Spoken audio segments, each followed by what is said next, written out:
Hey everyone, welcome in. Today we're doing a deep dive on something pretty fascinating. Nasal vaccines. Imagine a simple sniff and you're protected from diseases. Definitely a hot topic in the medical field right now. It's really exciting to see how far the research has come. Yeah, absolutely. We were checking out this Scientific American article from last week, October 15th, and it seems like a lot of researchers think nasal vaccines could be a game changer. Plus, we've got some really interesting research excerpts on the latest tech. So picture this. You walk into a clinic, take a quick sniff, and boom, you're vaccinated. No needles, no fuss. Sounds pretty great, right? And the science behind it is even more intriguing. Definitely. Okay, let's jump right into it. This Scientific American article starts with a woman named Lyson Velasquez, who, get this, has a severe needle phobia.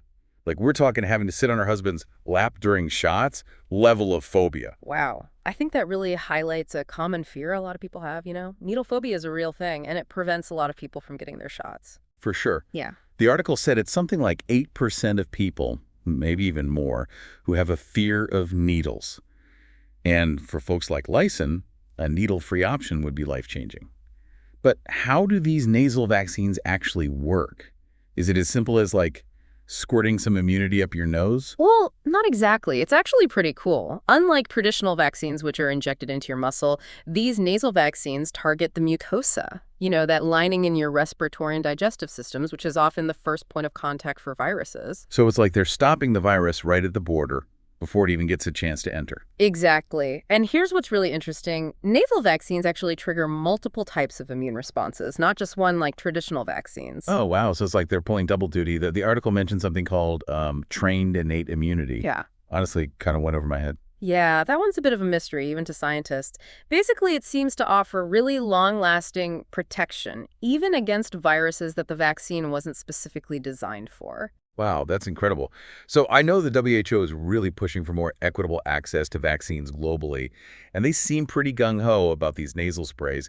In fact, they're already using one called Covaliv in their Solidarity Trial Vaccines program. That's right. It makes sense when you think about it. Nasal vaccines are just easier, easier to administer, store, transport, no need for needles, syringes, or complex refrigeration. It's a game changer, especially for low-income countries. Right. It's like the difference between, like, shipping a package versus hand delivering a letter. So much simpler. So if this technology is so promising, why haven't we seen it used more widely before? I mean, there was that nasal flu vaccine, Yeah. Flumist, right? Yeah, flu mist. That one actually faced quite a few challenges and ended up being pulled from the market. I think it highlights some of the difficulties in developing effective nasal vaccines. For example, ensuring the vaccine reaches the right spot in your nasal passage to trigger a strong immune response. Yeah, I imagine it's got to be tricky, right? It's like trying to hit a moving target in the dark. Exactly. The nose is really good at filtering out foreign substances. It has this natural defense mechanism, immunological tolerance, and that can sometimes work against a nasal vaccine's effectiveness. So it's kind of like a balancing act. You want to stimulate the immune system without setting off those natural defenses. Exactly. And then there's the question of adjuvants. Those are the ingredients that are sometimes added to vaccines to make them more effective, boost the immune response. Right, but didn't those cause problems with a nasal vaccine a while back? Unfortunately, yes. There was an incident with Bell's palsy linked to a nasal flu vaccine back in the early 2000s. It made people understandably wary.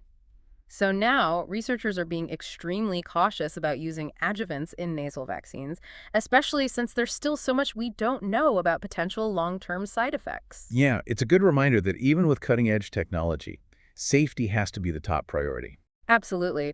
And on top of those scientific hurdles, there are also the bureaucratic ones to consider. The FDA approval process for nasal vaccines is super rigorous, and there's still no standardized way to measure their effectiveness. Speaking of hurdles, remember that Flumist vaccine? It had kind of a bumpy ride, which I guess shows just how challenging it can be to develop a nasal vaccine that really works. It definitely did.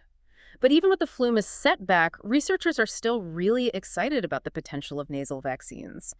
Just think, something as simple as a sniff could completely change the way we vaccinate people, especially on a global scale. For sure.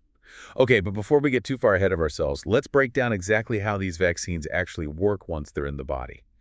The Scientific American article had some diagrams that were pretty helpful. Yeah, those illustrations are really cool. Okay, so you've inhaled the vaccine, and it comes into contact with these immune cells in the lining of your nose.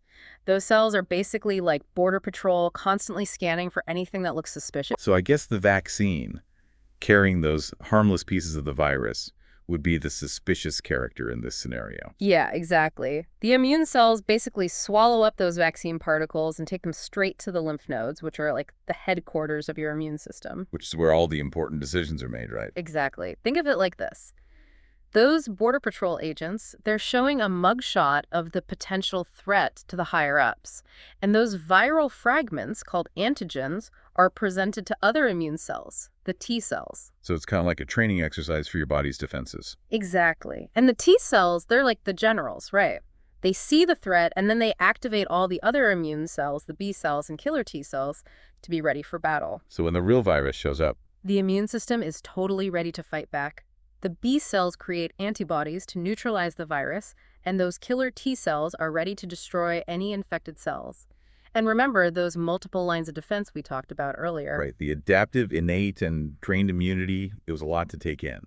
It's a lot, but it's important. It's this multi-layered approach, combined with that frontline defense at the mucosal lining, that makes these nasal vaccines so promising, especially when it comes to respiratory viruses. It's like having security at every entrance to a building instead of just the front door. Right. You got more chances of catching the intruder. Perfect analogy. And this approach could have some really big implications for not just preventing infection, but also long COVID. Yeah, the article mentioned some research by Akiko Iwasaki about that very thing. Exactly. Iwasaki's work, and she's a real leader in this field, suggests that nasal vaccines, because they work where the virus first enters, could actually prevent those long-term complications we've seen with COVID-19. Which is a huge deal because, honestly, we still don't know that much about long COVID and how to treat it.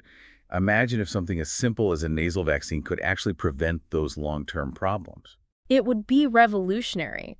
And if we really think big picture, a vaccine that's easier to administer and distribute could change everything about global vaccination efforts.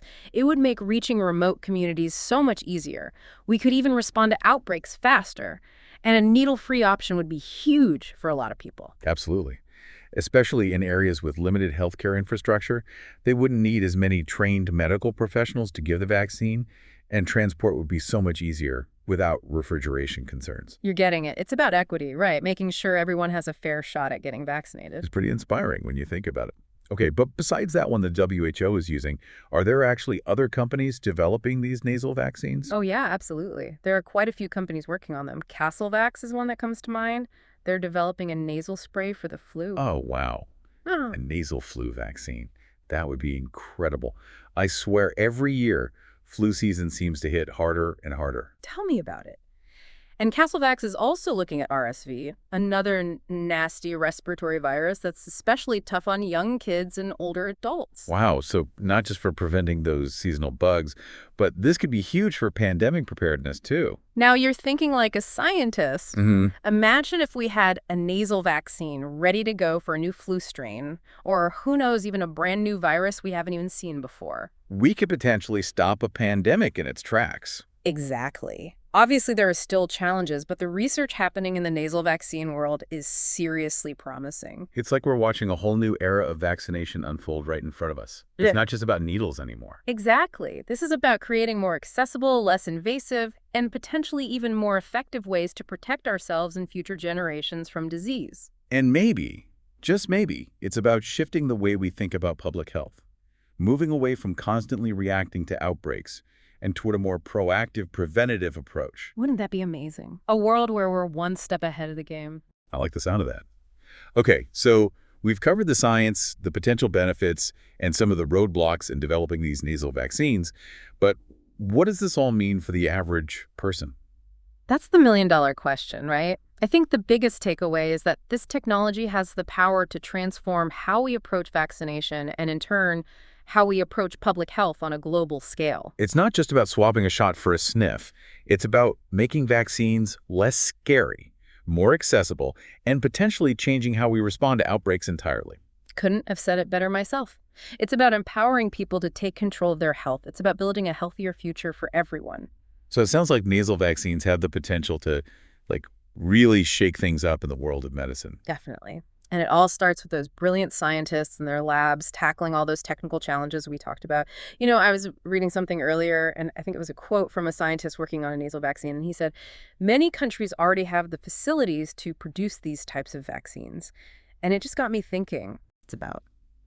Imagine if we weren't so reliant on these big pharmaceutical companies. Like, what if more countries could produce their own vaccines? That'll be huge. For global access, for affordability, it would change everything. Totally. And it makes you wonder, like, what else is possible?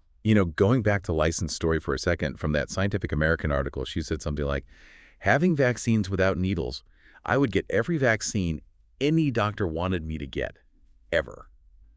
That really stuck with me. Yeah, I get it. It's a really powerful statement. It shows just how life-changing this technology could be for people who have a fear of needles. It could remove such a huge barrier for them, and so many more people would be protected. Right.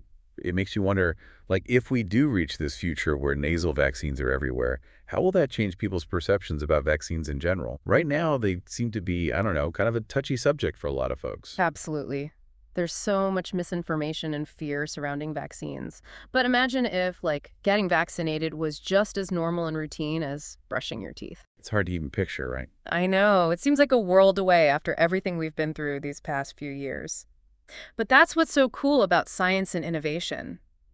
It has the power to not just treat diseases, but to prevent them altogether on a scale that we've never seen before. It's definitely something worth striving for.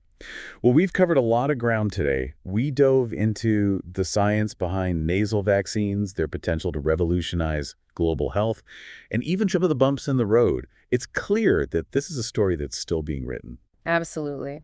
And as more research comes out, as new nasal vaccines are developed, we're going to have to ask ourselves some tough questions about access and equity and how we make sure everyone benefits from this incredible technology. It's a good reminder that scientific progress is only one part of the solution, right? We need to make sure everyone has a seat at the table to make sure everyone benefits. Exactly. It's got to be a team effort, from the researchers developing the vaccines to the policymakers and healthcare workers making sure everyone can get them. Well said. So as we wrap up our deep dive today, I want to leave our listeners with this thought. Keep your eyes peeled and your ears open. Pay attention to the news, learn about the research, and stay curious, because the future of vaccination just might be a sniff away.